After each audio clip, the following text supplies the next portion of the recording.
So do you want to start? No. No. Hey guys, I'm Average Trey. Welcome to Video Games Are Hard, episode 10, double digits. What?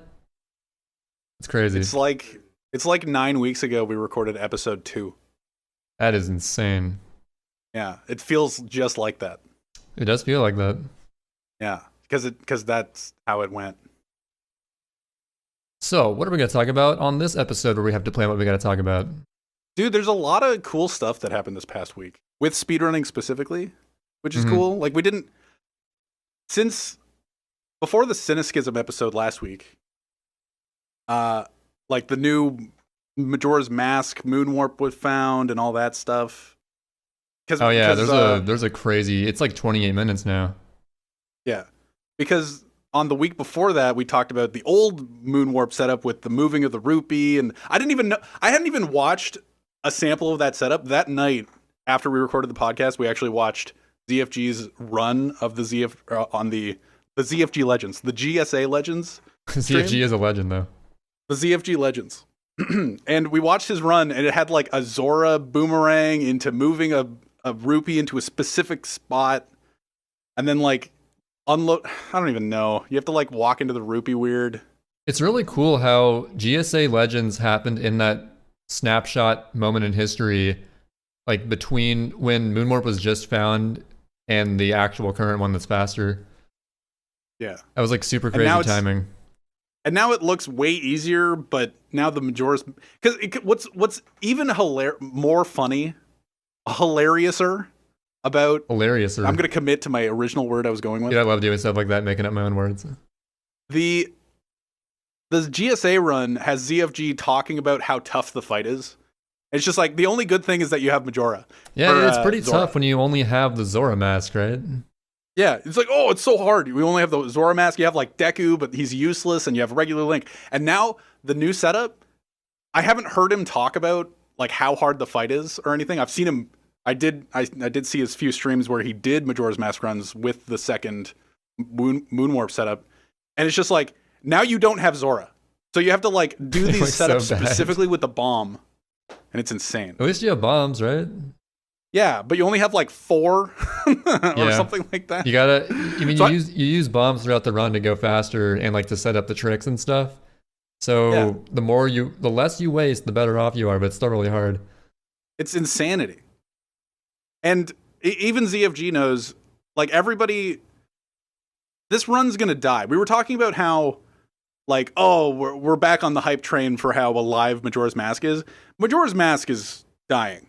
Like, this is the last bastion of Majora's Mask. Like they killed it with the debug menu, and then now it's just kind of alive again. But now most of the run is still first cycle. Yeah, no way around that, really. Yeah, it's like 19 or 20 minutes of basically waiting for the timer to tick down to midnight, then getting Deku Mask back, and then you're doing hard trick, setup, Majora's Mask. It's just like, it's 20 minutes of lead up to an 8-minute run. It's so unfortunate that Nintendo didn't have speedrunners in mind in the year 2000. Honestly, a shame of them, but oh well. It's just really, how would that help? It's just like, oh, we found debug menu in 19 years. One thing I'll never understand in games that don't do it, e.g. most Nintendo games on the GameCube, is how hard is it to add a skip cutscene option? Like, why not just give us the option? I don't understand. Who does the Twilight Princess version for GameCube have cutscene skips? Yes. It does, right? Yeah. I mean, that's the fastest version to speedrun for a reason. So, but it's the latest GameCube game. Yeah. Yeah, because it took them the entire GameCube life cycle to learn to add that feature. It'd be cool to have that for New Game Plus playthroughs, because they have that a lot for game runs with New Game Pluses where you can skip all the cutscenes. So the runners would make it so that they run on New Game Plus. And I think is it original Mario Galaxy or Mario Galaxy 2 where they do Luigi's Galaxy instead? Oh, it's Galaxy Galaxy 1, you just have like that new playthrough as Luigi. So I think Galaxy 1. Okay, because you can skip basically all the intro of Galaxy or Galaxy 2. In that way. Yeah. In that case, I don't understand why everyone running Galaxy doesn't use Luigi. People actually do Mario runs where you have to do the whole intro, and I'm like, why? I do love watching my intro cutscenes to Mario. I do too, I'll admit. That's why I run that one game. Yeah, that has that 12... Dude, I was watching a Mario Maker stream. And there was a well-known streamer, or a well-known in my circle streamer that was in the chat being like, I hate 3D Marios, or like just intro cutscenes, like Majora's Mask is insane and all this stuff. It's just like, oh yeah, and Super Mario Sunshine with its 12-minute intro, and I'm sitting there going like, the fuck? My favorite thing about people complaining about the Sunshine intro is they'll always throw out some random amount of minutes. It's like, that 15-minute cutscene, how can you deal with that? Like, it's insanity. Okay. I'm just gonna start adding 4 minutes to the intro of SM64. It's just like, the 5-minute intro to the SM64. 20-minute intro where you do Womp's Fortress. Ugh. Hate that's hilarious. I would never run that game. But yeah, I read that and I was just like, 12 minutes? All right, guys. All right, relax. Like, it is 20 minutes for Majora's Mask, but relax. Relax about the 12-minute intro. Relax. Anyway. I got other speedrun updates. Oh boy. Mario Maker 2. We're going to talk about Mario Maker 2. You know what? I just got to mention that I actually finally did watch the trailer for all that new shit that came out a couple hours ago, because I am curious about it. I haven't really played Mario Maker seriously recently, with the exception of playing all the levels you made recently. We want to talk about that. I have been making a lot of levels. Over the month of November, I have made like 12 levels or something like that. And I have been in fierce competition with a Rasmus RW in claiming world records on those levels. Yeah. And it's been pretty fun. Which has been really cool. Because my philosophy behind those levels, the levels that I'm making are like, you can casually run through them. It's basically the like Mario Maker speedrun definition, because the speedrun definition in Mario Maker is you make a level that's very strict that you have to beat as fast as possible, and it has a really tight timer. I'm pretty sure we've mentioned this before on the podcast, but yeah, the levels that claim speedrun in the title aren't actually speedruns. They're fast. They're auto-scrollers with style. Yeah, they're fast, and you have to do these specific things unless you find cheese in them, but most of them aren't really super cheesable. Anyway, so my philosophy has been like speedrunnable levels that you don't necessarily have to speedrun, that you can just like casually go through. So yeah, honestly, like that could super simple levels where it's like kind of open-ended, but not like too open-ended, where there's clearly like, oh, you can do this or this faster thing if you find it. That's really good level design. Or you could just, because there's a lot of harder levels that just like you have to do this and this and this and this in order to survive. Yeah, like shell jumps and all these complicated tricks within the game. It's like, run forward and jump at specific times, otherwise the bullet bill will touch you. And it's like, okay, well. And those levels are kind of hard to speedrun, because it's just like you have to go fast in order to beat them at all. So yeah, there's no way to speed it up yourself beyond what they intend you to do. So is it really a speedrun? So I've been trying to make it like a casual level that I have like little details in that make it speedrunnable. Like there's little benefits to like getting to a certain point while P timer is still on, or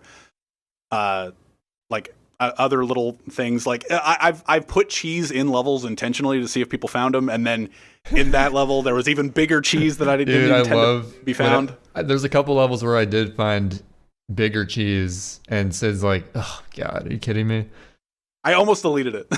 See, I felt the pain. We rag on these developers who patch their games even though they claim they cater to speedrunners, and Sid knows what it feels like now. I know the developer of what was it, Hat in Time. I know their pain. He knows just like, speedrunners. You get too much pride in how you think your level is, and then when you find out you can break it, it's like, oh, are you serious? I gotta change that. Yeah, it's just like the Hat in Time developers, where they're just like, oh, we're gonna cater to speedrunners. It's gonna be all speedrunner centric, and then we're just like, oh, and by the way, whenever you find something, we're gonna patch it secretly. I mean, we're gonna patch something else, and it's gonna miraculously fix this other thing as a side effect. So there you go. Yeah. So I understood their pain. But then you also have to think of it from the argument of the speedrunner, where you're just like, what was so good about what they skipped? Because like you guys skipped in that level probably like 10 seconds or something, and I was just like, ugh, I need to like somehow patch that out. And I was just like, what was so good about that 10 seconds that they skipped? And are we talking about Fire Bar of extreme length? Yes, a classic level specifically. Classic. By the way, that Fire Bar was my suggestion, so it really fit the level, I thought. A Fire Bar for Trey. There you go. That's not the and it even got into the name of the level, so bonus points. I couldn't think of a name. Are we gonna link your levels somehow? Like if people want to play them? I can put my maker ID in the description. There you go. So if you want to play some of his levels, and I will commend you if you can beat some of the times that Rasmus or I have. They are pretty optimized. Yeah. But I'm sure there are more talented Mario players watching this right now, so give it a shot. Yeah, Reed was talking about how he could probably beat all those times, and I was just like, nah, there's no Super Mario Brothers U levels. Yeah, he could beat them all if they were New Super Mario Bros. U, of course. Or not even U, just New Super Mario Bros. And I was working on a new Super Mario Brothers U level, but then the update came out, and now we're going to talk about the update. So Zelda. Recently there was an update on December 5th. So this is going to be December 6th. This is December 6th. Recording this right now, so it's been a couple days since the new update. You can now play as Link, which is really cool. And there's actually like a speedrun focused mode that they've added to the game where everybody gets to compete in one Nintendo made level a week, it seems, which is really cool. The one thing I want to talk about the speedrun mode that they added. Like it's just a Nintendo made course. This one's kind of shitty, but like a lot of people have found like little nuances in New Super Mario Brothers U in order to take advantage of it. And now like the record's 19.805 seconds after 300,000 people have played it. The world record progression of random Nintendo levels every week. Yeah, and I'm currently top 350 in the world, which is cool, but by the end of it, if I don't play at all, I'll probably be top 600, which is fine. I'm fine with that. I mean, you're probably tied to the millisecond with like 100 people. Yeah, it's insane. That's really cool, though. So I think it's a really cool. I haven't seen like the current level this week, but is it actually sort of a casual level where it's actually good to speedrun? No, like they put a lot of paths in it, which is fine. So you have to find the best path, but it was really easy to find. Oh, yeah, that's my least favorite thing about it. Part of the fun of like speedrunning a level is figuring out the route yourself. And when you see someone's ninja going faster than the others, it's like, I'm going to do what they do. And yeah, there you go. Yeah, so the ninja speedrun of it, it's called ninja speedruns. They're little Super Meat Boy clones of you, essentially. Well, isn't that the enemy from Mario Bros. 2?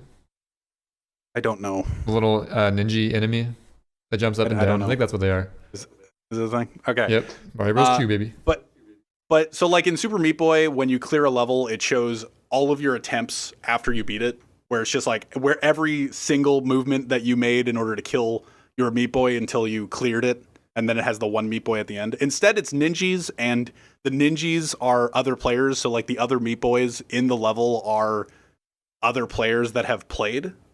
Wait, so how many does it show at once? Like 100? You can show a lot. There are options. You can show none, a few, a bunch, or like a shit ton. Does it show the fastest person? I think you have to like get your time good enough in order to see those. I see. But you will always have, if you have a PB in this, it will show you your like immediate betters, like the people that are just faster than you, so that you can kind of progressively learn strats that they're doing, because there are animations.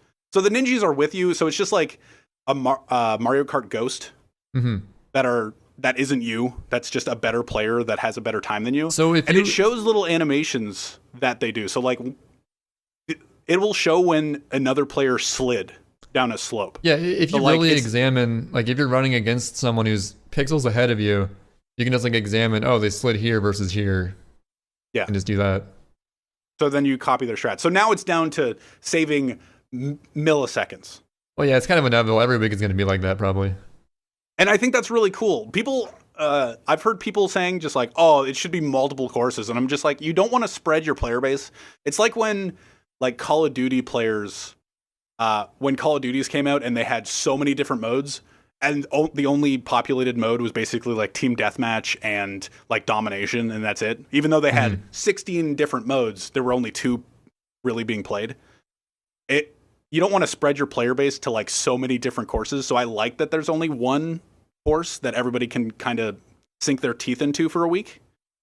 And I like that they're just kind of, it's just an update, a weekly update for Mario Maker. Just like, here's a new course at the very least. You guys have fun. And it's not that much of a time commitment. If it was every single day, it would get exhausting. Because then you'd have to spend you'd have to spend upwards of 4 hours every single day trying to grind a speedrun. Every day would feel like a chore. How often do you gotta do those daily challenges in Tetris? Only like 20. I'm not like competing against anybody in those. It's totally different. And I was going to mention those. Every day I have to play like at least 10 minutes to a half an hour of Tetris, which I'm fine with because I'm enjoying actually playing Tetris. And I'm still up to date with it. I've gotten every single ticket that you can get. But the Mario Maker update is way different because you have to actually commit. If you want to get a good time, if you don't want to get a good time and just get like, because after a certain number of stamps that you earn a stamp each course that you clear. So I have 1 stamp so far because there's only been 1 course. After a certain number of stamps, you're going to earn outfits or whatever rewards that they're putting in the game in order to give you. So, what was my point? I lost it. You were talking about how like doing it weekly versus daily is better? Oh, well, the casual versus the person that's going to go hardcore with it. Like, if you just want to clear the course and get the stamp in order to go get your outfit, cool. But if you want to participate in the speedrun of it and try to grind it as hard as possible, like a lot of speedrunners try to do, then every single day, if you had to grind for 6 hours, rather than every week where you can grind however long you want to grind a goddamn random Mario Maker tier Nintendo course, then that's cool. Like if you want to grind that for 24 hours, dope. Like you spent 30 hours trying to grind 2 frames out of a speedrun, go for it. But if it was every single day, those people would get burnt out really fast. Yeah, and then just wouldn't be as competitive, whereas a whole week, like they're gonna get optimized to shit. Yeah. Like, it's super optimized right now. People are like, oh, a 19.7 win. Because the world record, as we're recording right now, is 19.805. And I'm at 19.864. So 19 seconds and 864 milliseconds. 19.7 win. So I'm technically like 5 frames off the world record, but in order to get 5 frames off of my time, I need to like figure out all the nuance of the mechanics of New Super Mario Bros. U. Yeah, screw that. And get a good run. So like there's the Beast, who's a really good Mario Maker and Super Mario World runner. And he had first place the first day, and now he's 10th. And he's been playing it a fair bit. Yeah, and like crazy. Trying to understand the mechanics. And even though he's 9th or 10th or whatever he is right now, and he has like a 19.823, I think. Even though he has all of the knowledge up till this point, like this speedrun has been unlocking knowledge for him even, where it's just like, oh, you have to, like he's taught a lot about me, but there's still things that he's confused about. That's my point. Where he's just like, I don't know how I'm losing time. Like nobody quite understands how the hell people are as fast as they are. But people are going to get so good at knowing exactly when to slide down hills. Yeah. So but it's not just about this speedrun mode isn't just about earning the best time and seeing how far the record can go. It's like the top certain amount of people will get a reward where you get like a star circling your me or something. So there's kind of some validation probably. We don't quite know yet. The week's not up. It's still 4 days left as we're recording this, but I don't know. I'm interested in that stuff. So it's a really cool speedrun-focused weekly update that really caters to people that are actively playing the game and care. because the casual players are just kind of going to be like, oh, Link's out, and then in a few months are going to be like, okay, well that was fun. All the ideas for Link are gone, but all the weekly speedrunners are going to be like, oh, there's another speedrun out. You want to try to grind this for 7 hours? Like, cool.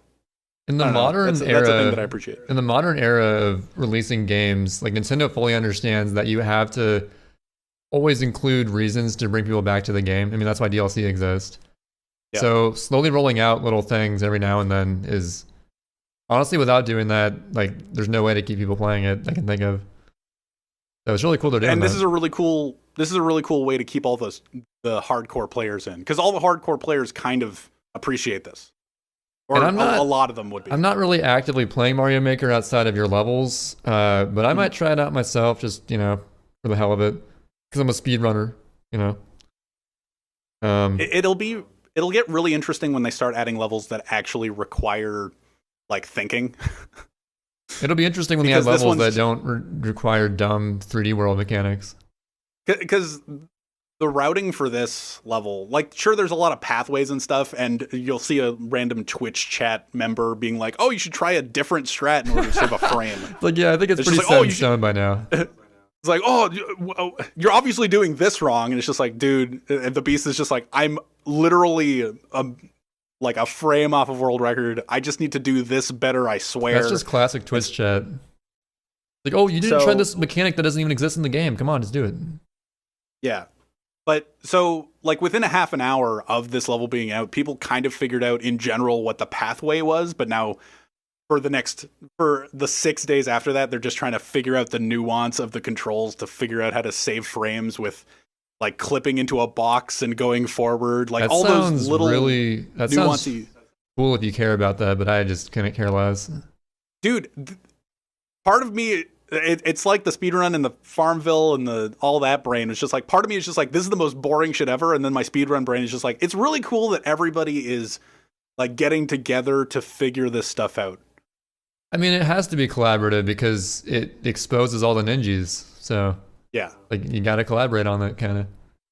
But even if it wasn't, there would probably be a degree of people working together. You would see clips on Twitter and stuff. So, because even though I've been playing Mario Maker actively since it came out, like, I didn't know the nuance of New Super Mario Brothers U tech, but yesterday I watched the Beast kind of explain, like, you have to slide down gentle slopes and you have to run down steep slopes and Wait, really? What's the other thing? Like, how to do a corner boost and shit like that. Like, now I know how to do that stuff because there's a reason for me to care for however long this is.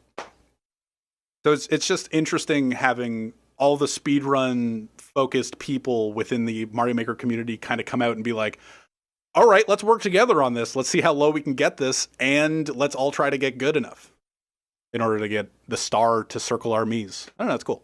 It's dope.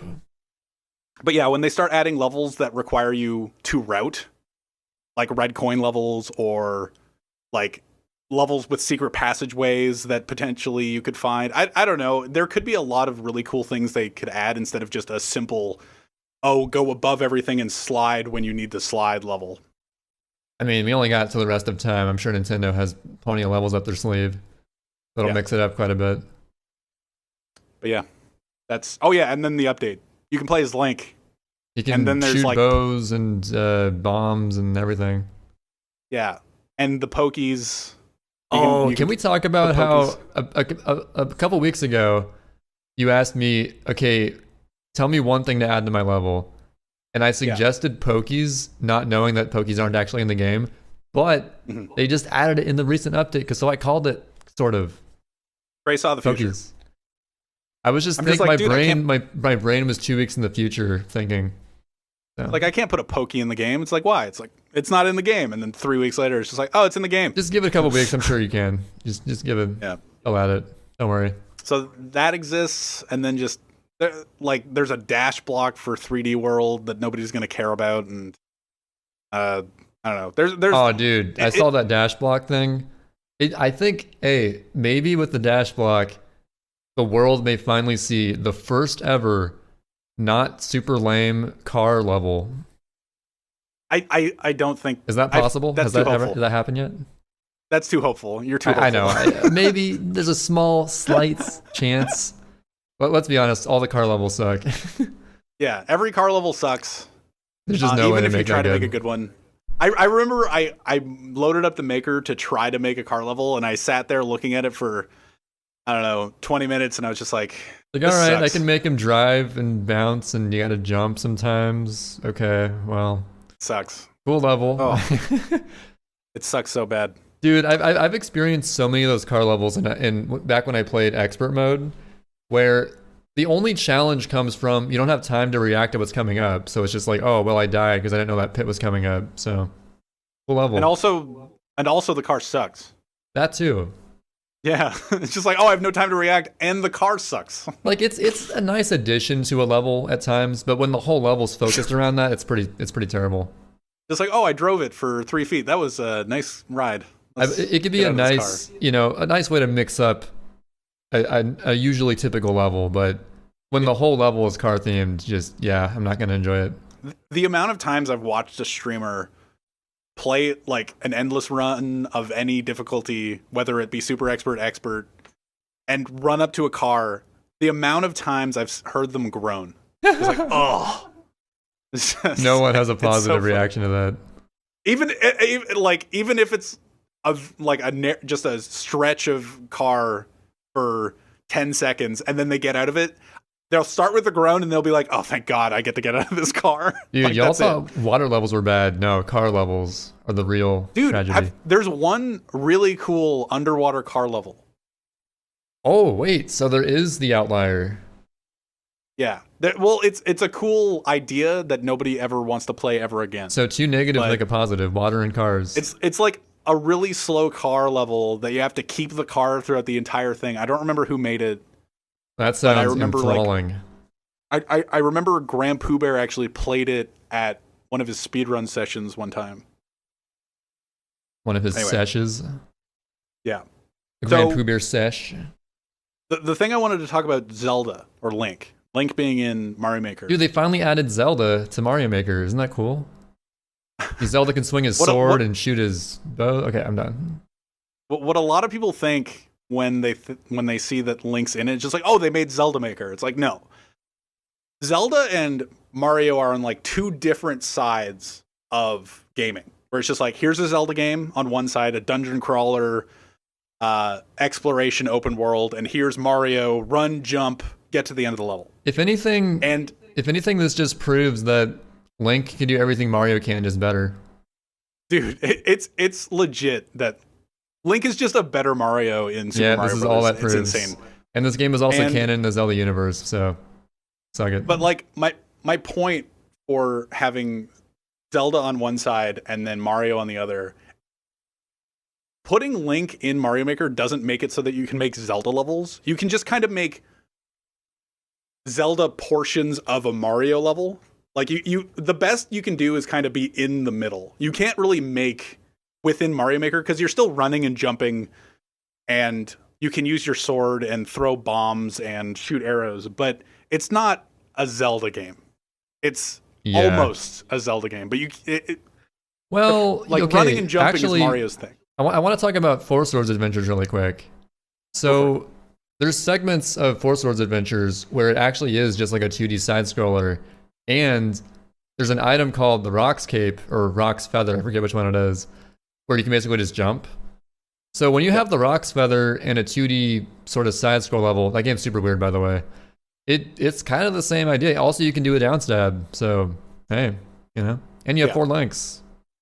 There's a lot of cool things about the new Zelda or the new Link in Mario Maker, but it's gonna add like a lot more puzzle levels, I think. But adding Link, it's trying to make a Mario Kaizo level with Link. You can kind of do it, but it's so hard. It's so hard to do it. And maybe over have time, them- people will get better at aiming the bow more quickly and like doing crazy stuff with that. I know you haven't played with it yet, but I you know haven't. how hard it is to like throw in Super Mario World to throw things upwards. I can't even imagine what the controls are like. So, can you shoot arrows while you're falling and stuff? Yes, you can shoot arrows while you're swimming. you can shoot arrows anytime. I'm just picturing a level where you're like falling down a pit and there's a wall of things you have to shoot as you're falling, and if you miss one, you fail or something. That is definitely going to exist. It already exists right now, probably. It definitely exists somewhere in the darkest corner of Mario Maker with 3 I'm plays. gonna make that level. It's gonna be Trova Heaven 2. Get ready. Just like in the deepest corner of Mario Maker with 3 plays and a single heart from his best friend. There's that level. I feel attacked right now. But I'm that maker with 2 friends that heart my levels. Oh yeah. But you get more hearts than that. But yeah, like the 8. controls for Zelda for Link is insane. Like you have to hold up, and it kind of reminds me, using the builder suit in 3D World. Yeah, I barely ever used it. It's kind of like that, like holding up and pressing run. So in basic Mario, you can run and jump, right? You hold run and you go left or right and you jump. But that's original Super Mario Brothers. You can't hold anything. You can't do anything like that. The only theme that a Link is allowed in is Super Mario Brothers, the original, and it's a power-up. So you get the Master Sword, you become Link. And now you can hold up and run in order to take out a bomb. You hold R to shoot your arrows. You hold R and up to shoot them up. You hold R and down to shoot the arrows down. This is getting way too complicated for Mario. It is, in like, especially for Kaizo or levels that expect you to know everything right off the bat. It's insanely hard. Yeah, and, like, it's going to be a bit of a... Like, Mario is supposed to be simple in its mechanics, but hard to master. But when the mechanics get a little trickier, I feel like there's sort of going to be... I don't know. It might have a negative impact on some people. There's going to be really cool levels made with this stuff. Like, even really cool Kaizo levels made with this stuff. If you fully understand the mechanics, yes, you can do some really cool levels. Yeah, there's going to be really cool levels with this stuff. No matter what. Like, even for the most casual players, for the best of players, whatever. There's going to be great levels made with these. But at the same time, there are going to be horrible, horrible levels made with these. Yeah, like that idea that I just had where you fall down, you got to shoot stuff as you fall, or else you suck. It's going to be insane. But I think it's really cool that they've added Link. Who do you think, if they're going to add more characters, who do you think the next one's going to be? I've heard a lot of Metroid buzz. Like, people Metroid seems like such an obvious choice now that you mentioned that. Or like Samus. All right, how long... Or did I say Metroid? Oh my god. I said Metroid. Like, they're going to add Samus. Did I say Samus? No, you said Metroid. Because I said Metroid. I'm retarded. It's okay. It's like, people have been talking about, like, the Metroid series and adding Yeah. Dude, so how long until they add... how long till they add Sonic? I don't know. Imagine in the Mario World theme only, because it's 16-bit, Sonic the Hedgehog. And you can add, like, more divisions of like, you can add loops and shit. Oh, man. I sound crazy right now, but just give it a year, all right? I'm telling you. It would be cool if they added, like... Because there aren't any Zelda-specific enemies or anything like that. There's just, you have the Super Mario Brothers template, and then you get a Master Sword, and you have to use all the Mario enemies, like even Bowser. There's some music that you can add to each level that's Zelda themed. Like, you can put the Ganon boss music and the Fairy's Fountain music and stuff like that, but there isn't any enemy from it, unless you count Chain Chomps from the Zelda universe. Oh yeah, in Link's Awakening, yeah. Yeah. So there aren't any. It'd be really cool if they added stuff like that, but that would be only for Super Mario Brothers. Bowser's not Ganon. No. That'd be dope. But you can play the Ganon music while you're fighting Bowser, which is cool. It makes so much sense, because I'm talking not Ganondorf, but like the fat giant pig Ganon could easily replace Bowser. But oh well. But yeah, so somebody was complaining about that we don't talk about how video games are hard. But there are going to be really hard levels with this. Like, and the speedrunning edition is really hard. Like, I think that was kind of a meme, I'm not going to be able to say... Pardon me? I think the complaining about not talking about that was kind of a meme, but continue. Yeah, I know. But, but I'm just acknowledging it if it was truth. But someone out there it's is going to be thinking really that. hard to... It's going to be really hard to optimize these speedrun things. Anyway, that's my Well, yeah, at the highest Mario level, Maker bit. considering the whole world is playing one level a week, it's inevitably gonna just get to literal 16ths of a frame, aka milliseconds. So, But it's going to be really cool to see what happens with all this. and I wonder how Like, if many people- weeks it's going to continue to. I'm sure there's going to be, after like many weeks pass, there's going to be a more tight knit community that really focuses on like optimizing every week. That could be The cool. fact that it's on the main menu really helps. Because like when you go to Course World, it's courses and endless and the two other options you have, and then Ninja speedruns at the bottom. Oh, I guess you're right. So that the that fact is that hard to it's- miss. It is probably going to stay pretty active.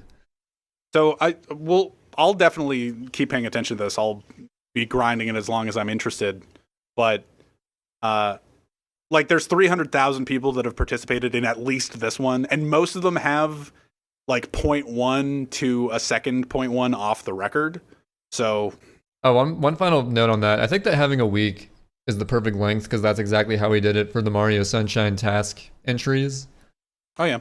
And we had like season 5 of Task about a year ago. I edited all the videos together. That was kind of fun. I mean, it took a while, but it was fun because I always like video editing. But the SMS task entries, they were, sort of flaking on not flaking on. Like there were some. I flaked on it. There were some minor mentions of like, ooh, maybe a season 6 would be worth doing at some point. Not anytime soon, but at some point. And basically the task entries are, you're given a number of tasks in the game, such as collect 10 coins or get 2 red coins or ground pound 5 times, any random thing like that. And you gotta like route it yourself and figure out the best route and do it as fast as you can. Everyone's times are totally secret until the release video is released. They're supposed to be. They're supposed to be secret. Occasionally a little leak happens, but we try to minimize that. Yeah.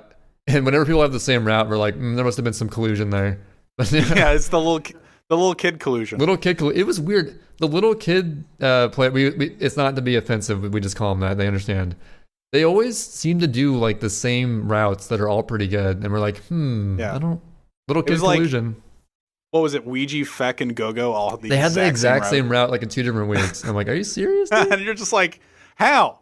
This is like, how can you be so Our little tight-knit with each kids other? just like on the same wavelength. Like, how is that?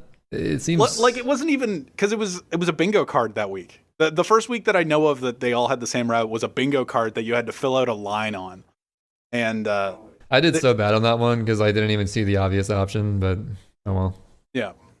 But yeah, that's pretty fun. But yeah, they all had the same shit. I remember I only participated in like 2 that season. I always start out strong with them and do 2 or 3 and then go like, See, and Cool. that's another parallel to this ninja thing is how long do you think it'll be before everyone's like, I mean, I've done enough of these. I can throw in the towel. It's much simpler to do this, to be fair. True, Because true. the other one is just like, oh, this task looks like ass. Or it's like, I don't know. well, I gotta like find my route and I gotta record it and submit it and all that stuff. Whereas this is just automatic. It's a lot of high level work where this is just kind of like get to the end of the level at this point anyway. See, I really had no excuse to not do all of them in season 5. By the way, if you want to watch these videos, they're all on the Sunshine Community YouTube channel. It's just Sunshine Community on YouTube. I edited them all in the previous season. Before that season, they were all ran by Japanese players, and this was like years ago. There was like a 3-year gap between season 4 and season 5. And because I edited them all, I really had no excuse to not enter all of them, which I did. And I think I got like, at least got top 10, but I don't remember what rank I got. But yeah, they were fun. I enjoyed doing them. I remember I had the idea to like this was when the crab meme was very big. So Yeah. one of the ending themes we talked Trey into doing like whoever won, like was it Orange who won that week? It was so a gelato. One of the weeks, it was this one gelato. It was one of like the worst weeks, to be honest. It was kind of a lame task because the optimal route ended up being like literally flip over and jump on 10 cataquacks because they were just so fast. And I think that Orange beat Ramato by like 1 frame. And so how did it go? This was like during like peak crab meme era. Like it was at its peak, the meme. And I ended the video after the first place ended. I forget what the little quote said on the meme, but it was like, I think I just said Orange is the winner or Orange something. is the winner. Yeah. It was pretty poorly mean. I should have said like Ramato is gone. That'd be kind of mean though. But yeah, it was pretty funny. But yeah, instead of like Obama's gone or whatever those crab memes are, it's just like orange is the winner, and it's just like the it's crab just meme the is crabs dope. dancing. Because I remember listening to the song like unironically while I was on a walk and being like, "Oh, the tasks are, dude. This should be the gelato themed ending." Like, I think whoever won. You and Emo convinced me to add that to one of the endings. Yeah. And thinking back to it, I should have said Ramato was gone, but again, I don't know. Might get taken the wrong way, and I respect Ramato, so. But yeah, task 6 is just as, or the season. Oh, I know what you're gonna say already. The 6th season of tasks is just as likely as an IL tournament. At I this knew point. you were gonna say that before you even like. It's more likely unless we decide to run the IL tournament. Yeah. Jesus. But I don't know. I think IL tournament, if we decide to like rejuvenate it or revive it from whatever state it's in right now, I think that's a big after if, the bingo but tournament, yeah, it's possible. after the bingo tournament would probably be a good idea. Oh yeah, and we have less than a month to actually determine if we're going to enter the 2v2 lockout bingo tournament. Oh yeah. I would lean towards yes, because I mean, like, come on, like, either we enter and we try hard, or we enter and we don't really try that hard, and we're just kind of like, okay, we'll see how we do. Why not? It's not like we're gonna ruin our reputation or anything. Right. Nowadays we're both kind of known for being washed up, so if we bust her out, it's kind of like, yeah, it was kind of expected. So yeah, and to follow up on the washed up thing, you know how a week ago during the Cynicism episode I was talking about how I was going to do 96 shine runs every other day. Yeah, how are those going? Yeah, I haven't played. Nice. That reminds me of when dude, mentioning something on a podcast is a death sentence, because Capelon on his episode was like, yeah, I'm just doing runs whenever I feel like it's fun. I'm just gonna do runs, and he hasn't done a run since that episode. So he did do one. Okay, he did one. He almost PB'd. Right, there you go. He did one and he almost PB'd, and I was just like, just wait until the podcast goes up to PB so that we don't have to like re-record anything. And then he stopped. Oh, but that is the classic. If we ever want something to happen or come out sooner than expected, all we have to do is mention it on the podcast, and it'll come out the next day before we actually release the episode, just to make us look bad. So does that mean the IL tournament is going to be started by the end of the? Well, no, that's actually impossible. But anything else, like for example, the moon warp thing, we mentioned the old moon warp setup, and the very next day they find the new one. It's like, okay, well, yep. Now we have outdated info going out to the world. So it was 38 minutes, and then it was 30 minutes the next day. And it was just like, cool. It's like, cool. We released the episode on Tuesday. All right, well. Well, we're going to be 3 days out of date. Awesome. Whatever. Now we're recording on Friday instead of Saturday, so it's going to be 4 days out of date. Jesus. I can't record this Saturday, so I bugged Trey to record it on Friday. Fine. Honestly, whatever day works. If we're covering news and it goes out of date, it's whatever. Ain't no thing. So you want to do your YouTube update real quick? YouTube update. Oh yeah, so I got two main things to talk about. I'll talk about the more interesting one first, because the closer it is to the beginning of the podcast, the more likely you are to hear it. So here we go. I am actually making decent progress on a new video, like actual speedrun YouTube content in the works. It's a video that I'm gonna get it out now. I've been keeping it mostly secret until now, but it's not a huge deal. It's an idea that Fetch actually had for several months. I think ever since like June of this year, and after, or maybe sooner after I released the 120 history video. But anyway, Fetch, the famed Pianta 6 ILer with a 219. He's an ILer. He's a big ILer. He came to me with the idea. He was like, yo, if I give you a pay spin of all the records throughout history of the Pianta 6, which is the Piantas in Need IL, will you consider making a history video on this IL? And at the time I was like, yeah, when I get more time, I'll think about it. And Give me the list and, I'll see how it is. So I've had that list for a few months, and actually about a month ago, ever since I got burnt out on any percent and stopped streaming like at all, I started making that video, and I'm about, I would say, at least halfway done with the script for it. So I'd say that's the point of no return. I got to commit to it now. So what makes an IL? What makes it so that it's better for an actual video on YouTube rather than have the summoning salt ripoff guy do an attempted world record history in a podcast with Sid and me? I legit think that Pianta 6 is the only IL in the whole game that has enough history to warrant a whole video. Every other level. Noki 6 Reds. What's up? Noki 6 Reds? No, come on. I know. Let's not kid ourselves here. Dude, Noki 6 Reds will be a summoning salt. It will be guy. a WR history segment for sure. Yeah. Which definitely is a segment we did in our previous Just Us episode where we just sort of lightly cover an IL off the top of our head, Bianco 8 history we did last time. Yep. Did we prepare one for this week or no? No. Maybe 2 weeks from now. Yeah, we'll do another one 2 weeks from now. It'll just be sort of like an occasional thing. We have to do the video game, the speedrun awards, and that. Whatever that's going to entail. I'm going to start thinking about it after this recording, what the speedrunning awards is. When are the game awards, by the way? Oh, 12th. Everybody. Oh shit, that's pretty soon. Set your alarms for the December 12th. It's going to be even sooner compared to when this episode actually goes up. Holy crap. Ooh. Death Stranding for Game of the Year. I haven't finished it.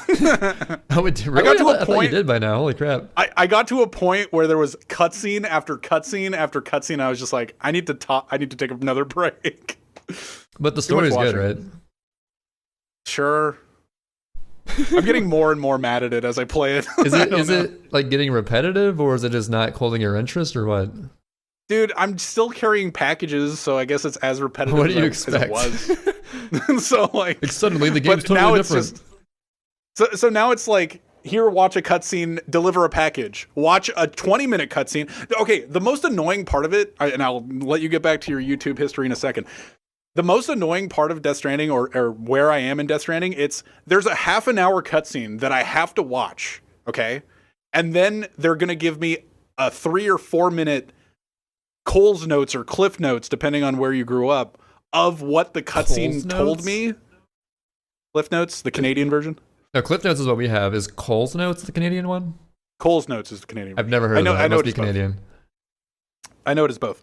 So, but yeah, they give you this half an hour exposition or just this cool cutscene, and then there's a 4 minute exposition dump that basically tells you the exact same thing that you learned from the cutscene. You're just like, I watched the cutscene, dude. But wait, I was here. If there's that exposition thing, can't you just skip that part? Yeah, but I don't know if it's going to be an exposition or if it's going to tell me anything Maybe new. It'll be important, so you got to watch it. So like in the speedrun, I would skip both. But in this one, I have to kind of watch it just to see if he was going to say anything new, but he doesn't. And I'm just like, further proof. Then why That's further proof it's the perfect speedrun game. Yeah. So I'm at that point, and I was just kind of getting annoyed with it. So now I haven't played it for as long as I've played Sunshine. I've been playing like Mario Maker and Tetris, and that's pretty much it. And and Assassin's Creed. We can talk about that in a sec. But oh yeah, once I finish this YouTube spiel. Yeah. But yeah, I'm slowly making progress on it. Not as fast as I would like to, because I'm working 8 hours a day. I'm playing a lot of casual Fire Emblem, which I'll talk about later this episode. Assassin's Creed as well. We just mentioned getting back into that. Pog. And then like I come home from work and I'm kind of tired. I don't really want to work on it. I mainly make progress on the script on a day where I'm not working, like the weekend or a day off work of any sort. So I can just I have my mental energy there to be creative and like force myself to work. Not really because I enjoy making scripts. I really do, but I'm also extraordinarily lazy. So it can be hard sometimes to force myself, because when you have no deadline, right? It's hard to not procrastinate all the time. Yeah. It baffles me that I even committed to my previous, any percent history quota and 120 videos like I did. It's just, it's a big commitment of time, but I guess, you know, when you have the passion, you can muster up the motivation to do it and do it. And yeah, I have no idea when it's going to come out. It could come out in a month to 6 months from now, for all I know. It just depends how quickly I decide to work on it. We'll probably update it on the podcast. Be like, yeah. This is how much progress I made. You know what? This podcast will motivate me to work on it. As long as I chip away at it every single week, a small amount, and I'll have my little update like, yeah, I'm still working on it. Then if I come on here, I'm like, I didn't do shit for a week, I'll look stupid. So I got to keep working on it, man. Uh-huh. And yeah, once the script is done, that's only, once you have the script, you got to do voiceovers, you got to actually edit the thing, which honestly, editing is my favorite part. That's part of what motivates me, is like, the video editing aspect is what I enjoy the most. So if I get through the bullshit voiceovers and stuff, I'm like, yes, I can finally edit. Let's go. So. See, if I was in your shoes, I would enjoy doing the voiceovers more than anything. Dude, I should just have you voice the whole thing. Just let's have Dudan do the whole thing. Fuck it. Yeah. I personally, see, I love making videos, and I honestly think that I was put on this earth. As time goes on, I'm realizing I was not meant to be a streamer, but I'm really more fit to be a YouTuber and like really polish my craft and really put something out that I know will be good. But like, I just hate voiceovers, man. Like I think I just like suck at enunciating things the way that I want to, but I will always redo sentences like a dozen times till it sounds decent. And it gets so boring after a while. I feel like there's going to be a lot of people in the comments being like, no, you're amazing. Like, see, it sounds amazing because I put in the hours to make it sound amazing. If it was just me talking with like one take straight up, like on this podcast, it doesn't sound nearly as good. Like it only sounds good because I stitch together like the best take out of 10 takes, sentence after sentence after sentence. Advanced shit movement. Well, okay, we'll let that one slip. It's actually funny.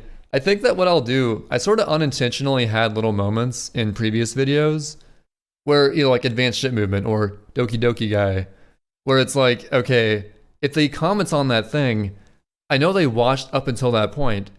So if I do something sort of sporadic or weird 50 minutes into a video and they comments on it, whether it's negative or positive, I love it because that lets me know, yeah, this person watched 50 minutes of my video. Let's fucking go. Get those watch wasted minutes. their time. I wasted their time. Yeah, that's the joy I get from that.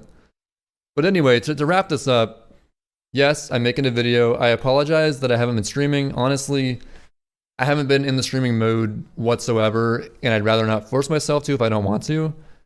So I've been making a video script so far, but hopefully going to finish that in the next few weeks and get to those voiceovers I love so much. And yeah. Yeah. Woo! Yeah.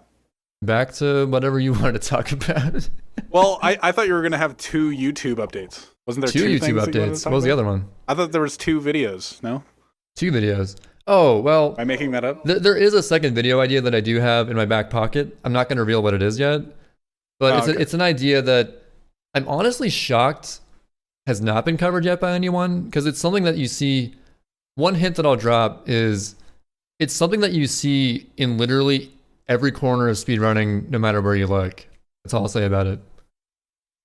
It's a certain mindset. I'll say a certain mindset.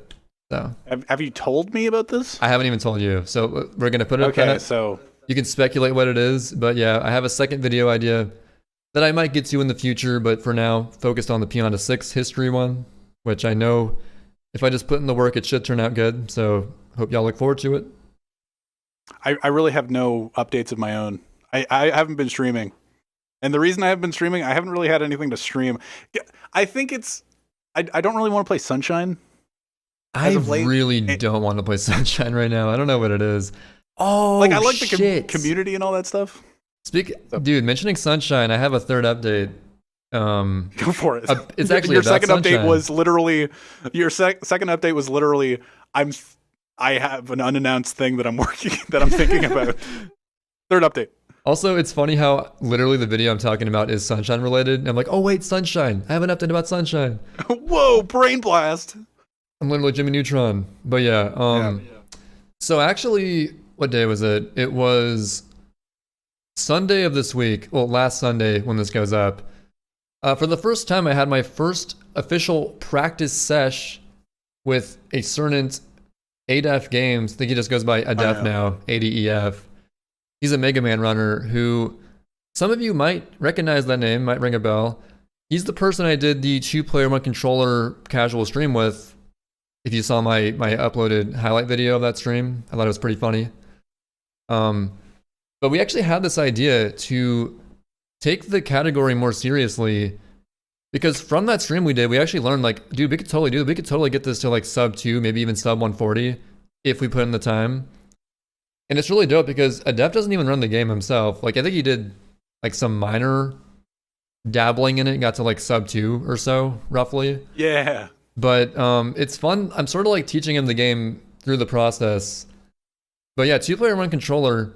I'm doing the control stick and the L button while he does the buttons, which may sound like I'm giving more work to him, but you would be shocked how much more work goes into the control stick. Like you're really like it is the control stick. You're doing most of the controlling, and he's just timing buttons. So I think it's a really good system we have going on. It's not Mario Maker where you're going left and right. It's a 3D game. Yeah, there's literally 65,000 total directions you can go in on a control stick. Fun fact. Yeah. So anyway, yeah, we had a practice sesh. I met up with him. And that gets me into the biggest issue we have with what we want to accomplish is that most of the year, like 95% of the year, he lives all the way up in New York, whereas I always live in Kansas. So he was visiting for Thanksgiving. So he was actually in Kansas for that break. And the one day we could practice was Sunday because I worked every other day. Oh yeah, my Thanksgiving break was literally, I had Thanksgiving off and then I worked every other day that weekend. So that's fun. So, but anyway, yeah, I met up on Sunday. We got in a solid 3 hours of practice, set some groundwork. We mainly, so far we've learned like Bianco 3 secret, 6 secret. I think like over half the secrets. Gelato Beach skip's actually surprisingly easy on it. Yoshi skip. And we just got some levels down. But to actually seriously get it down, we're going to have to figure out some system more than just every few months meeting up and practicing. That's not really going to work out too well. Yeah. So what we're trying to do is figure out a thing we can do either over Dolphin or some other platform, Steam maybe, I have no idea, where we can actually like have the same game feed going and each of us like over net play or some shit control the same inputs on a thing somehow with low latency. And that way we can practice over the internet. But I don't know if there's a way to do that, but if we can find a way, that'd be ideal. For the record, that was the second update that I thought you had. It is, but I don't know where YouTube comes into that. I thought you were going to do something with him for YouTube. I don't know. I mean, it could go on YouTube when we get a good run, but... Yeah, the highlight run. See, what's funny is that, to reference the 2-player 1 controller, Nebuladiv, the new Canadian runner, he actually lives like 2 hours away from me. That's so crazy given how big Canada is. Pardon me? That's crazy given how big Canada is. Yeah, he lives 2 hours, even though he's in a different province. No. He literally lives 2 hours away from me. And when he started getting good, like when he had 118 or something, he suggested doing 2-player 1 controller. I'm just like, I don't care. Like, why would we do this? This is the dumbest idea. But like, I don't know. I could drive 2 hours. It's actually surprisingly fun. But it's our ultimate goal with that is we legitimately think if we can actually figure out a way to practice it over the internet, our goal is to eventually get it into a GDQ. Oh, to mix it up. Because, we've had so many GDQs where it's just, any percent or any percent race or, me doing a 120 run, whatever, who cares? So right? lame. So lame. What lame ideas. Horrible. But we're going to try to mix it up and maybe not at like SGDQ. We may not have time for that, but maybe we will. But at some point we want to do that. And the crazy thing about like how this all works together is so ADEF actually was the person who read the donations for my AGDQ 2015 run. Isn't that crazy? That is crazy. Like, what if we had a GDQ run where I'm doing 2P1C with the man who read donations for me several years in the past? It's just like, it'd be mind-boggling if it happened. But honestly, I don't expect it to happen because getting into GDQ, especially nowadays, it's so random and has really high standards, so I wouldn't expect to. That's like the dream though. Even if we don't, we just want to eventually record a really solid run and put it out there just to prove that it can be optimized pretty far if you have good teamwork and stuff. So we're doing that. Nebulad and I are going to destroy you. Oh, hell no. Oh, hell. Dude, he's like top 22 well, now. yeah, it's certainly an advantage to like have two actual high-level runners. See, it might not be though. Like you talk about how he barely got sub 2 or whatever. I think he has like a 2-hour flat or something. You're molding your other half. Whereas Nebulad and I probably are good enough that we have our own take on the game or how we play. So it probably would get really hard to Dude, like you two would like not get other. along. It's like, no, I prefer to do a buffered spin here. What the fuck are you doing? Or like not even that, just like the camera angle being slightly off, you know? Yeah, whereas I'm the main person sort of taking the reins, like, oh, well, I'm the speedrunner, we're doing it this way. He's like, okay, we're doing that. Whereas he's the other person you're like shaping. Yeah, and I'm sort of, I'm taking him under my wing to make this happen. And I think if we can just, the only issue in our plan is just the accessibility of being able to practice. And if we just figure out if anyone knows, like, some sort of net play code, or I suck with PCs, but like some way to practice over Dolphin or something with the same game feed, same inputs, controlling it with as low latency as possible, ideally. It sounds like a pipe dream, but maybe it's possible with technology these days, who knows? So in the future, if you see 2-player one controller between me and him on GDQ, then that'd be epic. Yeah.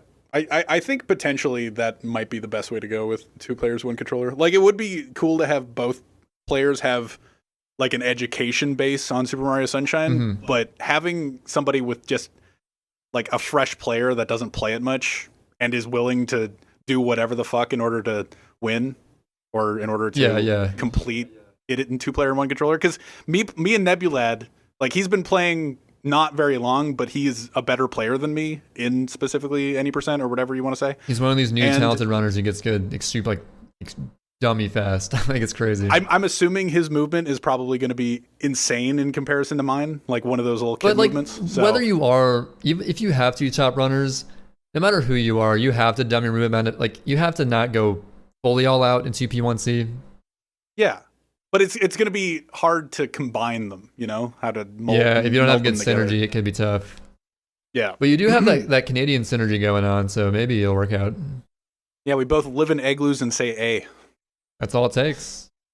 All it takes. And then you guys can 2P1C together. And that being said, I think Adef actually has like the perfect skill set for this because, you know, he obviously is familiar with the game to have a 2-hour time. That's no like casual time or anything. And he's no slouch as far as speedrunning himself. He has one of the top times in Mega Man 1. So he's very familiar with like frame perfect tricks and stuff. So if he has to like press an input on a given window or whatnot, he's pretty good at it. So it could definitely work out. And from what we practiced so far, it has been working out. So I'm optimistic if we can just figure out this net play thing, and I'm gonna leave it at that. I'll wish you guys the best of luck. Thank you. With that. So now we'll talk about Assassin's Creed Brotherhood. So last week we talked to Cynicism, who is for anybody that didn't listen to last week, you should listen to last week. It's actually really good. Even if you don't care about Harry Potter or Assassin's Creed, it was a good episode. So he's an Assassin's Creed and Harry Potter runner. And we met him through us doing a debatably meme race that we had been memeing about for a while of Assassin's Creed Brotherhood. Oh, no, it was 100% meme race, bro. Oh, yeah. Well, now totally. Yeah, definitely a meme race. But so we met him after doing that meme race, and we were talking about it last week, getting back into it, and actually before last week's podcast, Trey and I, while we were waiting for Cynicism to fucking show up, we were God damn, took forever. Yeah, we were thinking about just like, oh, wouldn't it be cool if we actually did? You know how we talk about getting back into Assassin's Creed? What if we did? And Trey was just like, yeah, I think I'd totally be down. So going into that podcast, we were actually talking about it, and then we memed about actually getting back into it during the podcast. But we have since that podcast actually started playing Assassin's Creed again. When we were memeing on it during the podcast, in the back of my head, I was thinking, we're probably actually going to do this. Yeah. So now we've actually started playing it again. I only played it like for a few hours. I actually did some strat like testing with specific areas like 3 hours into the game, started a fresh file. Trey's been playing it as well. We mostly started doing Nero skip, like the Nero grinding, right? Yeah. How long did you spend on Nero yesterday? So I was practicing Nero skip yesterday. I was listening to something, and I think for about an hour I was grinding it. And actually at first, for the first half hour, just like when I first learned it, I totally didn't know what I was doing. But at some point, like little aspects of it started clicking with me. Like, okay, I got to be in this spot of the balcony, line up the camera with this corner, like tap up and then RA in this certain window of timing, and then jump at this timing. Basically, Nero skip is super precise, and it's a minute time saver at the end of Halls of Nero, which is sort of like this dungeon level in Assassin's Creed Brotherhood. It's the coolest level. It's a really fun level, but Nero skip is pretty dang tough and precise, but when you get it, it's amazing. After however long I played it the other day, maybe we should like talk about how we do these strats. I found it was super simple after playing it for a bit. No, it's weird. Like, I would get it 3 times in a row, and then I would not get it for like 5 more minutes. It's weird having not played a speed game for 3 years and then coming back to it and trying to like learn how to speedrun it for real this time. Or like Trey was having trouble with the combat. I was just like, how are you having trouble with the combat? have some semblance of like, my long-term muscle memory slowly came back to me the more I played it, and now I feel like I'm almost up to speed with where I was last time. Not like totally there, like I don't remember the route, obviously. Not that we had the right route in the first place, because we didn't study the video back then. But nope. Actually, this time I've been going through and studying the world record video and also Cynicism's video along the way, just to see what we actually have to do. But also, I've been keeping an open mind and thinking of, okay, maybe we could speed this up somehow, do this instead of this. I haven't found anything yet, but maybe I'll find something at some point. That is Trey's goal. Dude, regardless, even if I get a sub 3 hour time, I don't give a shit. I'll be satisfied if I can just find one useful thing in the speedrun. I'll be so happy. Because I suck at finding stuff, and I wanna find something, and yeah. So we started punching Machiavelli. We've been trying to do all the speed strats that we know about. Dude, punching Machiavelli, I'm actually pretty good at now. Yeah, it's interesting just like diving in head first into all this stuff. And then like when the guard's on around, you can like swipe your sword at him and speed it up even more. It's pretty dope. The perspective of a very like, oh, this is really hard. How the fuck do you do this after 3 hours of playing? And you're just like, you just kind of have to keep at it and figure out. It's fun to be a noob again instead of being like, yeah, that'll never work in Sunshine, and knowing everything instead of jumping into a game that's not like untouched, but I don't know, not a lot of people have touched it, I guess. Just jumping in there and figuring out what to do is kind of nice. Whenever I think about, or whenever I get sort of like burnt out almost on a certain trick or a certain just game in general, thinking, oh man, how am I ever going to master this? I was a noob at Sunshine for so long. Like, I was so bad because it was the first game I ever ran. I didn't know what I was doing to like improve at the game. I just sort of played it and like looked at strats and was like, okay, I'll try to do that, I guess. But I just couldn't do it for so long because I was just garbage for at least a year. And then I don't know, like with new games, they're definitely not as complicated movement wise as Sunshine, which kind of helps. At least the ones that I've played. But yeah, that keeps me going. It's like, yeah, I'm a scrub again. I gotta own it. Keep my pride out of here and just sort of learn it, and I'll slowly improve on it. I'm sure I will. Assassin's Creed Brotherhood is definitely not as complicated as Oh Sunshine. no, not even close. Sunshine, there's so much like spin jumping and jump dives and hover Sunshine slides is by far the most technical game I've ever ran, like at its highest level. For Assassin's Creed Brotherhood, you just hold R and A and just kind of like run up the wall. The most complicated thing movement-wise about Assassin's Creed is probably going to be what pathways you have to use. Like, what's the best pathway up this building or like through this neighborhood or whatever. Just it's all routing. I feel like at this point anyway. And also like maybe the most RNG, complicated. there's some RNG of like if a horse is next to you or not. Yeah. Because you want to use horses. Maybe the most complicated movement-wise thing in Assassin's Creed is probably like combat, where it's just like what are you supposed to do in specific situations. I think I still suck at combat in that game. Like I don't have a grasp of when to counter, when to not counter, when to, stuff like that. But I'm working on it. I don't know. It's gonna be interesting. We're working on it. Getting back into that. I just need to like practice, maybe even like some of the VR training things they have where it's like, oh, get the highest kill streak that you can. That might be good practice for me.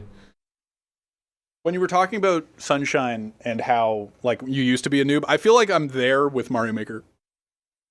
Whereas I just feel like I'm such a noob in comparison to everybody else. Like I watch The Beast and all these players play and like do these slides on specific moments. Yeah, except it's 2D Mario, so it's 2/3 the skill, right?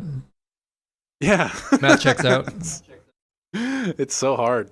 It's so hard to be like perfect. It's easy to be good. It's exactly like Sunshine in some ways, where it's just like it's easy to be good, but it's hard to be great. Yeah, I feel like there's no game where that's more true than Sunshine.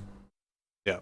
Like Sunshine, you can, if you just learn the basic strats for levels, you're gonna get sub 140 in no time. But pushing to those lower levels, you really have to grind and be motivated and have a passion for it. And it has like barely any barrier to entry, and you just go, all right, well, this game is really easy to play but really hard to be the best player in the fucking world at.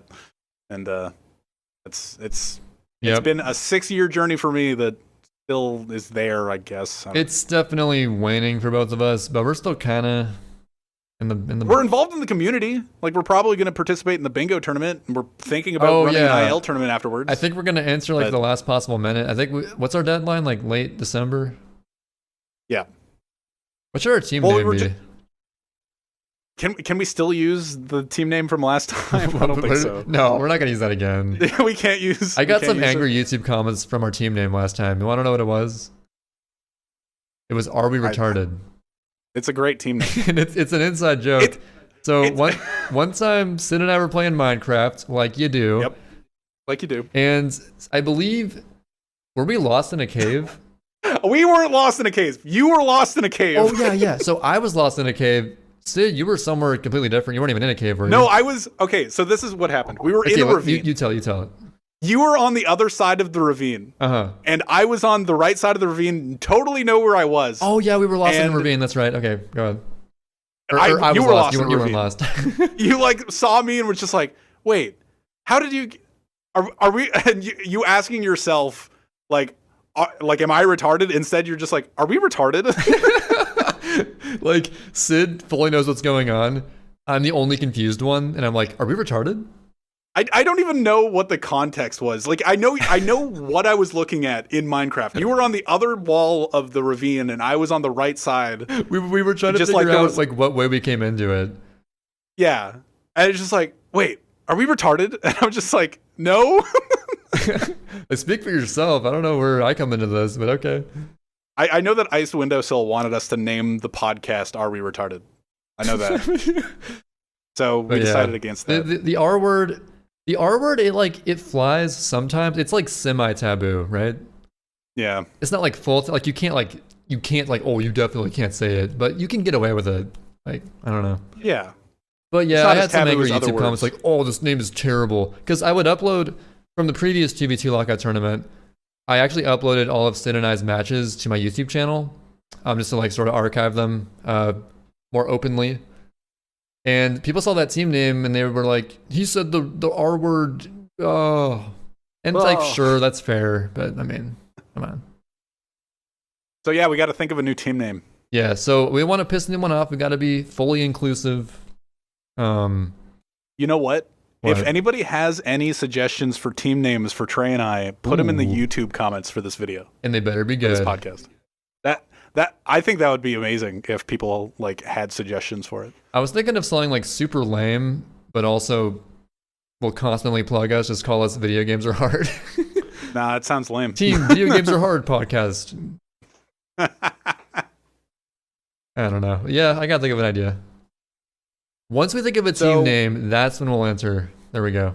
Yeah. If we find a good enough speed name speed name. Speed name. I gotta find my think of a speed good name. enough team name to if we see somebody suggest one or think of one, we will enter if it's a good enough team name. If we don't have any good team names, we're probably not gonna answer. The team name, it hinges on this team name, okay? We're counting on you guys. We suck at naming stuff. Actually, we're fucking amazing at naming our podcast episodes. I think our podcast names have been stellar so far. Which one did I not like? I don't remember. There was one that I didn't like. They're all like. amazing. They're all perfect. They're all great. It's hard to make them a short enough length to fit the 100 character limit, especially with guest ons like featuring so-and-so. Video Games Are Hard with Sid and Trey episode blah. But you gotta have like a thing before that. Well, at first I wanted to name things based every single time on what we were talking about, but last week it really didn't work. Like I couldn't think of any one line that we said that worked until like the last moment, and it didn't really encapsulate what the podcast was about at all. We almost called it Requiescat in Pace. Yeah. Because like as a play on Requiescat in Pace. But we didn't meme on it. Like we barely even mentioned that meme at all. So like it wouldn't really make sense. There were a lot of memes from our original playthrough or original speedrun or working on the speedrun. There's a lot of good Brotherhood memes, yeah. Yeah, it's just like Requiescat and Pace. It's just like random mispronunciation of things. I'm sure that we're likely to have another Assassin's Creed centric episode in the future, especially once we actually run the game again. Do more than just one race. Mm-hmm. And maybe then we'll use it or some other meme we come up with. But yeah. Until then. And like there's random other quotes from NPCs that we made fun of a lot. There's one I'm just thinking of right now. I don't know if you want to say it. Go for it. I hope they let this go inside. It's a great quote. Or another equally good one. We are nearly there. Dude, it's the same part. These NPCs keep repeating the same lines as you're escorting them. Do we just want to explain what we're talking about? You have to like guess where you're going in the city. Okay, so you're disguised as the bad dudes essentially, and you're carrying something to another place with them. But as the player, being a theoretical blind playthrough, you have no clue where they want to go. So you just based off the NPC comments, you have to know where you're going. So it's just like you start going the wrong direction. It's just like the NPCs go, are you sure you know where you're going? Or like exactly, it's just like, and then you turn around and go a different way, and then they just if you're going the right way, they just feel so gleeful. They're just like, I hope they let us go inside because they're just bringing this one thing to a party. It's hilarious when you're speedrunning the game and you know the whole route they want you to take. You're always taking the correct route every time. So they're just constantly saying their correct route lines of, I hope they let this go inside. or sometimes when you're just like slightly, like you didn't quite hit the... like the checkpoint. The checkpoint in time or something. You're just like a little off or something. And then they go like, does he know where... And then it cuts off with the right line. Like, does he know where... I hope they let this go inside. It's just like... I don't know. I hope they let this go inside. It's really, that part of the game is great. There's like 20 checkpoints where they just say their line of like, oh, I can't wait to get there. and you're going so fast that they're cutting themselves off. Dude, speedrunning stuff can lead to some funny, unexpected consequences. It's funny. Mm-hmm. Oh man. But yeah, we can't. So back to the naming convention. So last week we couldn't really name it off of anything, and we can't name it off of a random quote. We can't say farts and where they came from and just name this podcast that. Farts and where they came from, dude. Like, we can't name this podcast that? So... I'm like 12 years old, man. Why is that so funny? Holy shit. It's just like, we have to actually think of what to name the podcast now, which is lame. Because actually, before we started doing this podcast, we had 3 names of podcasts in a row that we were going to use, and we only used the first one. We used one of them, but not the next 2, yeah. Like if you go back and listen to the first one, we start off with the name. It's speedrunning is garbage. We just go like, okay, speedrunning is garbage. Let's go from this title. And now we're just kind of like winging it, which is I think a lot better. But yeah. We just totally we had what were our other two? There was one where it was literally everyone's a freak. Everyone's a freak. It's great. In that episode, we were gonna cover everyone on the internet who we just have interactions with that just seem kind of weird, or like just weird internet etiquette in general that we always observe. So, but then we have the fact that everybody's a freak. We are also freaks. Like every now and then, it includes freakish. us for sure. Yeah, definitely. But like we realized, instead of making that episode, we're like, well, there's so many freaks because it's literally 7 billion, right? Yeah. Why not just like sprinkle in a freak or two every now and then in like any given episode, you know? Like, yo, man, fuck this guy. Instead of like one whole episode of fuck that guy, fuck that guy, fuck that guy. But then again, we haven't really done a fuck that guy. We really haven't. We've shit on like maybe emo, but other than that, yeah, fuck emo. Yeah, fuck emo. Yeah. You just got like some more double dash world records. Who cares, right? Yeah, we just complain about J. Cool every now and then, and yeah. That's not surprising at all to anyone in the Sunshine community. Yeah, who knows us. You know, there's a new Discord in the SMS community. Is there? Well, aren't you a mod? In what? In the SMS Discord. You said a new Discord. There's a new. Oh, you mean like a new Discord channel in the Discord? Yeah. Yeah. It's the poll. We're talking about the poll. Hashtag it's called the poll. I went in there just to like look at it, and I saw that Oatflaker posted a lot, and I'm just like, I don't want to read any of this. It's a lot of paragraphs between Oatflaker and J. Cool, and I look at it, I see words, right? There's words on my screen, but my brain does not want to spin the 2 brain cells to process what they say, because I'm just like, I'm out. So. I really enjoyed my one evening participating in that conversation, and then having Emo like also kind of try to participate in that conversation, where Emo sunk to the level of the people that we're going to, because everybody that we're against in that Discord, or like, I shouldn't say we're against, but everybody that disagrees, everyone with wrong opinions, everybody with the thought that hacked file or any of the new timing conventions should be a thing, everybody does this one thing, and it's been consistent for the past year and a half. It's fucking disgusting. They only want one thing. They're only interested in one thing, and it's disgusting. They always, after somebody writes a bunch of text or something, not really, but after somebody writes some amount of text, they'll quote something specific within that lump of text, like put out of it context in their comment, and then like attack specifically that comment and how like it could potentially be misspelled or something, and just like, oh, this is horrendous, and like how this specific quote is the embodiment of how the elitism in Super Mario Sunshine is. The embodiment of the SMS boomers that are just so conservative and don't want change, even if it's better. So during the one evening that I was participating in that conversation and called them snakes, because I called them snakes. Rightfully so. You know? Yeah, so I did that. And Emo went in right after and did the exact same thing that they do, where he quoted somebody's specific like sentence-long quote and then attacked it. And I'm just like, dude, you sunk immediately to their level, and this is the first time you're participating in their conversation. It's really tempting to just like jump in and say like, you're all stupid, but you know, especially me as a mod, I don't want to make myself look bad, so I stay out of it now. But like, I just call them. The second you start reading that shit, it's just like, just don't read it, okay? My number one, so my 3 advices to anyone looking to pick up speedrunning Sunshine and just get whatever time you want and have a great time. Read speedrun.com/SMS/guides, or there's plenty of resources on there, plenty of helpful tutorials full of video examples for every level, all different difficulties, great resources. You know, get involved with the community, you know, say hi to people in their Twitch chat, all that stuff, look at streams, study their strats, mess with the game yourself, figure out mechanics. And the third thing, do not read 2 particular channels in the Sunshine Discord. That is all. Do not poison your brain with that garbage, dude. For the record, I don't think they're all snakes. I think because Oatflicker wants change too, and it's really interesting to see like people that I'm buddies with within the community be like, "Oh, I have a different." Because Calf used to be somebody that was for race file and all that stuff. There are a lot of people that I'm surprised that have these opinions, which is fine. I'm totally fine with that opinion. It's just like the few people that.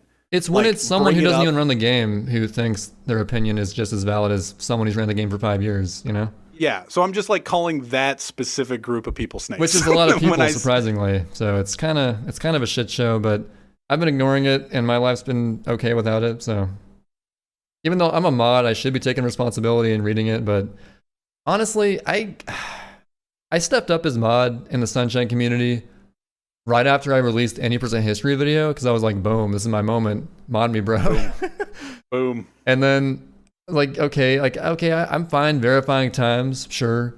Being sort of like a head to like newer runners who like have any questions and stuff like that, or like running tournament events or any other kind of event. But when it's these stupid discussions that come up every single year, and it's always the same thing, and nothing's ever going to change, by the way. I'm sorry. Then it's like, yeah. I think I'm done being mod. Like, I don't want to deal with all this shit. It just gets annoying after a while. And it's never going to stop. I went the past month without interacting with that at all, and then I was just like, oh yeah, this shit exists. And I don't want to start reading it, so I'm going to move on with my life. I'm not reading so, those. Yeah. But yeah, I think we've touched on that pretty well. Well, they're involved. I don't know. I had another point that I wanted to talk about, but I don't remember what it was. Let's save it for another time. See, this is good. Instead of having this whole rant in one episode called "Everyone's a Freak," we can sprinkle it in nicely on top of the other, real content, I guess. So yeah, there you go. I don't know. Maybe they have points, but believe me, dude, I've read it. They're points, but are they points? That is the question. I think just the most frustrating thing about it is just their points have developed over time to make it like so. I don't know. It's just that their arguments have changed as time has, where they used to argue because they realize that points. It's not going to change with their current mindset. So it's like, if we tweak it, maybe they'll finally come to our side. It's like, no. It's exactly that. We're gonna do file select. I'm sorry. That's like, the whole I've been game. around for 2 years and reading these arguments and being like, you used to think this though, and it's just like, yeah, but that didn't Opinions work. change, man. Opinions change. I just don't like change. It's interesting. Also, Trey and I don't really actively run the game anymore, so I'm sitting here going like, if change happens, fine. I'm currently at the point where it's like, dude, if they just like fucking straight up decide hacked file is standard, I'm like, okay, whatever. I'm not even playing. So. That was pretty funny about the Oatflaker PB this past week, where Oatflaker beat you. Oh yeah, before I knew the context of it, I saw it on Twitter. He just posted his splits of 1:15:15. I gave him a hoot and a holler and congrats, like, yo, that's fucking sick. Or I think I type it. I think I said like that's ducking sick or something. Nice but duck. Anyway, yeah, thank you. That's sick as duck. And then he replied to that tweet with, oh yeah, this was on hacked file, by the way. Lol. And I'm like, oh, well, good. I actually wasn't bopped then. Cool. Okay. And at this point, talking to the potential future of hacked file being a thing, that's not allowed on the leaderboards. Yeah. If you're watching this in 2026, that wasn't allowed back then. So just to put it into context. Now. Yeah. Nothing except for file select. I know. Thinking that far back to when the leaderboards were allowed. People watching this in 2026, and when they hear that, they're going to freak, yo. Like, dude, you actually used to actually play the whole game? What the hell?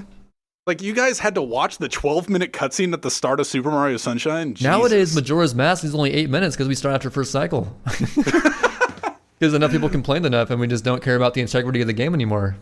That's one of the, like, if we were ever to have a Zelda speedrunner on or Majora's Mask speedrunner on, I would be so interested to see if there was a subsect of the community that was interested in... We're guaranteed to get Giratum, right? No, not Twilight Princess. Majora's Mask. Oh, sorry. Well, you said Zelda. Yeah. Well, if we were going to have a Majora's Mask speedrunner on, I would want to know if there was a subsect of the community that was like what Sunshine is. Because what's funny is that periodically on Twitter, we do see people comment on like tweets about like timing differences or just like Super Mario Sunshine in general being like, lol, they have like a 3-minute cutscene and they're all willing to just cut the entire front off. And you see those random comments on Twitter and I'm just like, no, that's like 3 people. No, ignore the 3 people who don't actually run the game. Yeah. So they think that there's a lot of communities out there that think that Sunshine is huge, like filled with whiny babies about the 3-minute cutscene or the 12-minute cutscene, according to other communities. But that's their problem. They're reading those 2 channels they said specifically not to read when you join the game. Like, come on. Yeah. Take my advice. It's just funny to see. It's funny to see those perspectives. It's just like, oh, and while Majora's Mask has the 20-minute opening cutscene, you guys got it good. And I'm just like, yeah, that sucks. Having 20 minutes just like of a scripted game at the start without really any movement or any challenge whatsoever is just so. That sounds horrifying. You've said this like before, but I've never even thought about the cutscenes at the beginning of Sunshine until I joined the community and like started streaming. Like there was a whole year where I played offline and didn't think anything of it. I was like, okay, I gotta do this. You airstrip, sure. It never even like crossed my mind like, oh, fuck the intro, you know? Nope. Never once. It's really weird. And now we're inundated. Like if we're in the SMS Discord or in a voice call with a bunch of SMS, at some point the topic will come up. Mm-hmm. Like especially me, because like the fact that like you say that I've talked about many times that before joining the community or like being, I don't know, joining people in calls and started streaming a lot. Before all that, I didn't care about the cutscene, but now I'm like the person that talks about it most because I love complaining about it.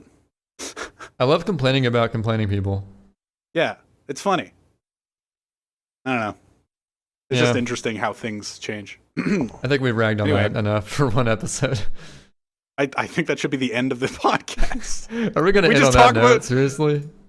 Dude, like an hour and 14 minutes in, I looked at the time and I was just like, all right, we're probably almost done. And now we just talked about fucking file select. Dude, that discussion just flew by, man. We can rant about that for hours. Yeah, we have definitely in the past. It might be why we started a podcast. It's definitely part of it. There's also other times when we just talked about any random mundane thing, and it's still, I think it would have made a good podcast. So we're like, yeah, we should do a podcast. You didn't even talk about Fire Emblem. We didn't even talk about video games being hard. What the fuck, guys? Oh my god, this podcast sucked. You just talked about video games, but they're not even hard. Actually, yeah, there is like a story I want to share. Maybe I'll share it in 2 episodes. Fire Emblem, I'll give a quick 1-minute spiel about Fire Emblem right now. It's been the main casual pastime for me at the moment. I've just been like, every time I play so I beat Path of Radiance, the GameCube one, a few days ago. Really good game. And of course, I got into Fire Emblem from my 3 Houses playthroughs. That's the first one I ever played. And ever since that one, I'm like, okay, I want to get into the series and really get more enveloped in sort of like the story that each game has and like sort of like the character interactions and stuff. And of course, just the game itself. I love the turn-based strategy part of it and just, figuring out the optimal strategy and shit. But I started picking up the GBA one, the original FE7, the first one to get released in the West. So that's my current playthrough. But yeah, that's been like every time just casual mode. I want to turn my brain off. Well, not all the way off. I gotta like use my tactics to some extent, but just whenever I'm doing something casual, it's probably Fire Emblem. So is Final Fantasy VII the one with the axe guy? It's the one with Cloud. You said Final Fantasy. Is Fire Emblem 7 the one with the axe guy? The one with the axe guy. Is there a guy with an axe? I mean, people have axes, swords, or lances. It's Fire Emblem. Okay, I think I played that one. The original GBA one. There's 3 GBA ones. Yeah. Okay, maybe it's one of those 3. There was also Sacred Stones and some other one. Yeah, I don't remember. But I'm playing, I believe it's, is it just FE7? Maybe it has like a prefix to it somehow. But yeah, either way, Fire Emblem has been like my go-to game if I'm just like, I want to like relax. It's like pure bliss, Fire Emblem. I'm super into it now, so we'll see how long that lasts. Well, I hope everybody enjoyed our pretty long solo podcast this week. It's been like an hour, 40 minutes, I think. And the one thing I want everybody to know out of this podcast, when you're debating somebody, don't passive aggressively quote them. It seems really petty. Yeah, because you're going to come off like an asshole to the person you're quoting, and people aren't going to take you seriously. Yeah. So don't do that. That's pretty good piece advice. of advice. Yeah. Emo. We're looking at you. Yeah. And Geradim, you better come on at some point, but we'll get you. We'll get you.